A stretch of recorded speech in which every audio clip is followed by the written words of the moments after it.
Beautiful bikes, beautiful little bikes. Bikes. Bye. Belmar Bike Shop, take 6.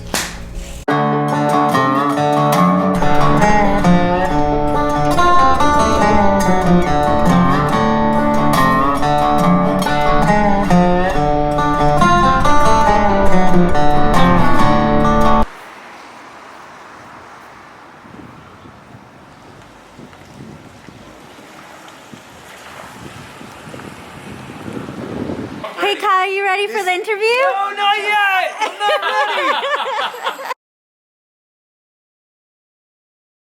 ready! Why do you like this drink? It's just super good. And it's the equivalent of how many beers did you say? 4 beers in this little bottle. And you drink it straight. Yeah. Oh. No, why? Okay, all right. Yeah. Try to get me drunk. Oh, that's strong. It's strong. All right. Cheers, Cheers. to this interview. To the you look interview great. You that look I'm not great. ready for. What do you think? It's not bad.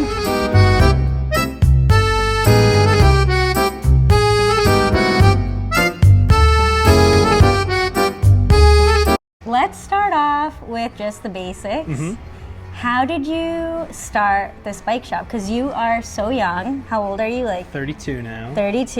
So Had the shop 8 years now. That is Isn't so that crazy? long. Yeah. How did it start? I got a phone call that the space was going to be available, and I just made the decision during the phone call. That's it. Yeah. I was like, oh yeah, I'll do that.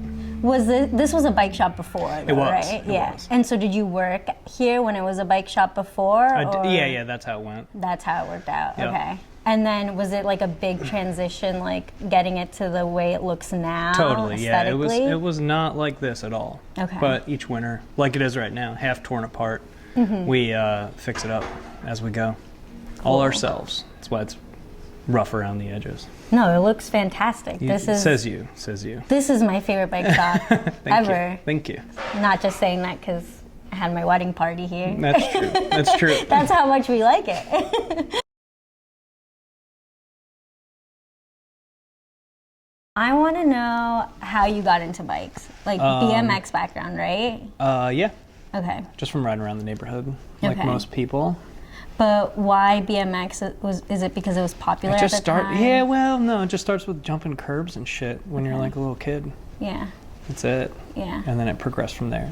Mountain bikes weren't attractive 8 or 10 years ago. It was not an attractive sport. It was ugly then. They had 3 gears up front. It was like, there was no droppers. It was not cool. So we got into road bikes from there because we all worked at bike shops and stuff.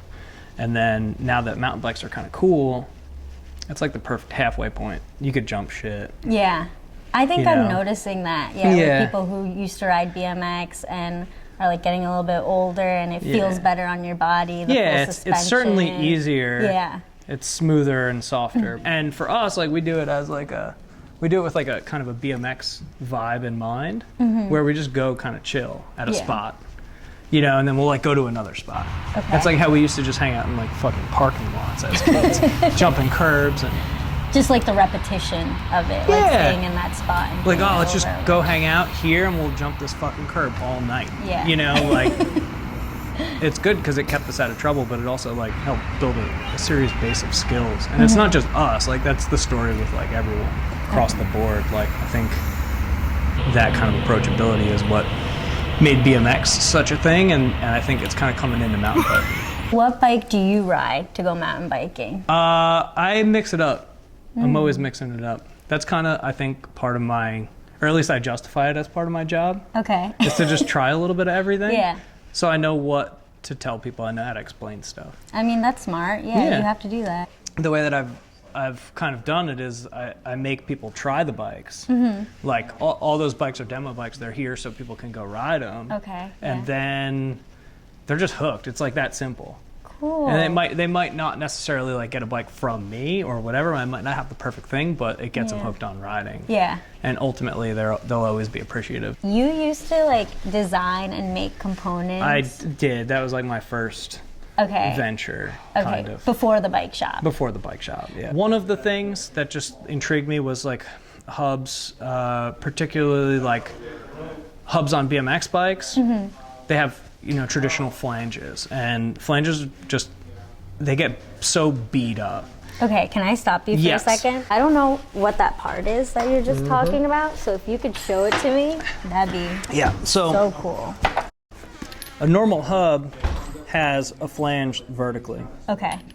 And what would happen is when you have pegs on your BMX bikes and you do grinds and stalls and stuff like that, you would beat the shit out of your flange. It would break your spokes because you're sandwiching your spokes between the flange and whatever you're grinding. And so I thought that it would be a better idea to have straight pull spokes or at least a flangeless J-bend spoke kind of design. So there's a lot of hubs with this now, but this is 2007 that I was doing this, and there wasn't anything then, for BMX anyway. I started by making like these on a lathe by hand. Oh, okay. I made them all like personally, and it was cool, but like the tolerances when you do that, especially when you're like, at the time I was 19, so like, and I wasn't a trained machinist, so I just kind of figured it out as I went, and the tolerances were really hard to achieve. So I actually kind of learned along with a friend, like we taught ourselves drafting software, like CAD, SolidWorks. Yeah.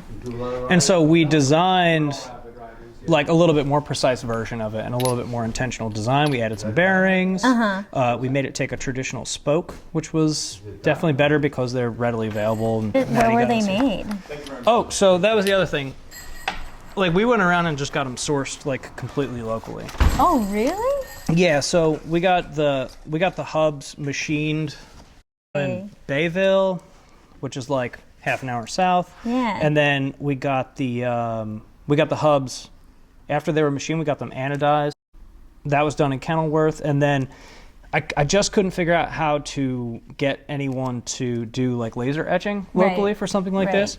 And then one day I figured out that, I forget how I figured it out because it was so long ago, but I figured out that there was like a local billiards place, and they would custom engrave pool cues.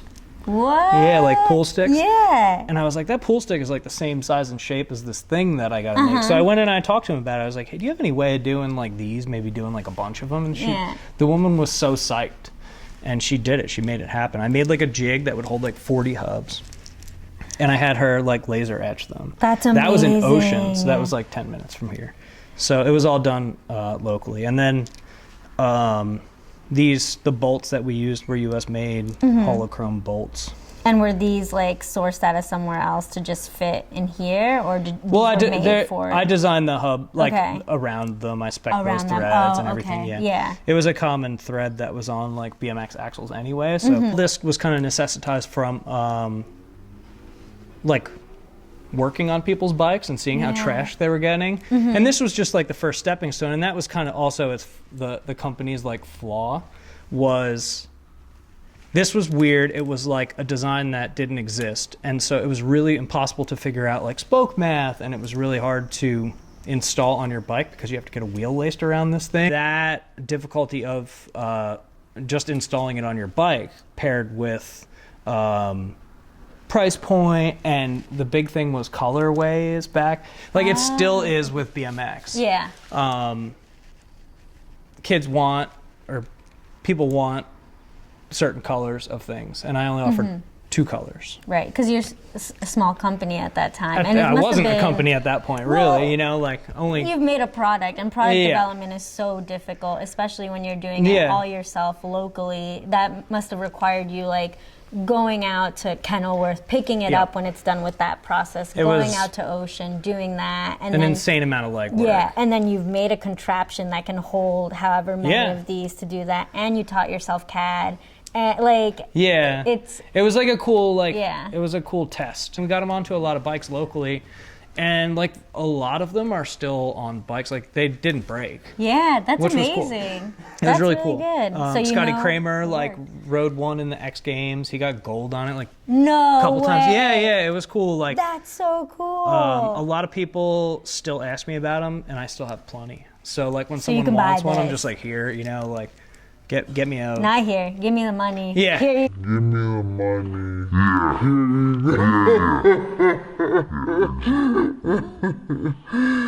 A friend that I was doing with this, Robin, he was really good at that sort of stuff. He's smart. He's book smart. Okay. You know, and computer smart. And he was like, all right, here's what we got to do. It still never worked out, but he alongside with this project kind of helped me figure out how to be able to do the bike shop. I don't want no combo, I want checks. I don't want the second, I want this. I'm all in my ex way, I'm a wreck. I've been moving like a hot mess.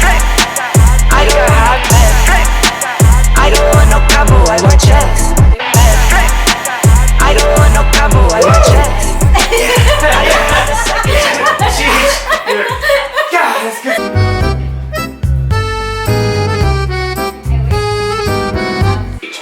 Here at the bike shop, you do a lot of customization and modifications on frames and components. I do, yeah. So, can you talk me through this bike that is for Dare? This is for my lovely wife, Daria. It started as a Ritchie Swiss Cross that I scored from Michael, who works here. He fixes all the bikes very well. And he's handsome. And he's super handsome. So it had candy brakes on it before, so I took those off. What's a candy brake? Candy brake's a form of rim brake.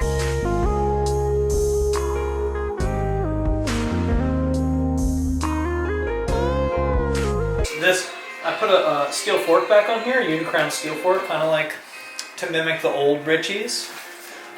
That was already a disc brake fork, so it kind of matched up well with the work that I did back here. Doing a post mount disc brake on there. I made it into disc brake. I rerouted the cable routing. Machined a top cap here, or a headset cover, to kind of like blend right in with the head tube size, so it's really minimal and all like very integrated. Wait, so you did this work here? Yeah, I made that little nugget right there, that little piece. Wow. Mm-hmm. That's cool. So you have all the machinery to do that kind of stuff? Yeah, I have a lathe. That's about it. A lathe and a torch. Took these hubs. These are some of my favorite hubs. Suzui Classica hubs, made in Japan. And I made the rear except an XD driver. So that's an XD cassette is SRAM's 10-tooth compatible cassette range. They offer all these cassettes that are machined out of one piece of tool steel, so so it's lighter. It's way lighter, and it also lasts a lot longer than a typical cassette that's stamped out of multiple plates. Why does it last longer? Because it's the particular steel that they use. Oh, okay. It's steel that it can be machined and then hardened, whereas most cogs have to be stamped out of a plate, and so they have to be like a different material for that. They last really long, and they're really, really elegant and simple. They call it a dome design, so it's one piece of steel from here to here.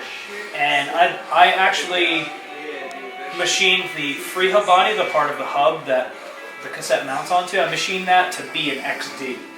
Prior to that, it was an HG. Matched that up with the electronic shifting from Shimano. So there's a battery. I put the battery in here in the seat post, and then I routed it in and out.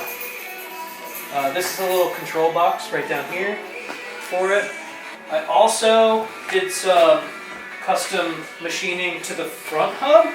This hub set was also never offered in a through axle front, but this fork that I chose is for through axle.